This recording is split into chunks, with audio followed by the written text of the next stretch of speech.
ফেসবুকে ভাইরাল রাগকল্লা সংলাপ বানানো হচ্ছে কন্টেন্ট। তরুণীরা নিজেদের ভিতর আড্ডায় সংলাপটি ব্যবহার করছে। সাধারণ মানুষের ভিতরে অতি উৎসাহ ও ট্রেন্ড ফলো করার প্রবণতা দেখা যাচ্ছে। অনেকেই এটি ব্যবহার করছেন হাস্যরস, ব্যঙ্গ কিংবা খুঁচা দেওয়ার ভাষা হিসেবে। মিমও হচ্ছে। তবে ছোট পর্দার জনপ্রিয় অভিনেতা নিলয় আলমগীর এর সমালোচনা করেছেন।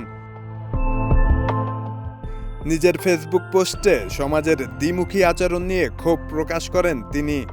নিলয় আলমগীর লেখেন, রাগকল্লা বলতে বলতে তাকে ভাইরাল করো, তারপর তাকে দিয়ে শোরুম উদ্বোধন করাও, অ্যাওয়ার্ড প্রোগ্রামে ইনভাইট করে অ্যাওয়ার্ড দাও, তারপর স্ট্যাটাস দাও রুচির দুর্ভিক্ষ।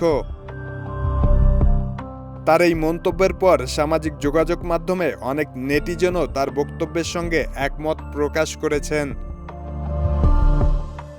সম্প্রতি আলোচিত ভাইরাল ব্যক্তিটি কোনো কবিরাজ নন।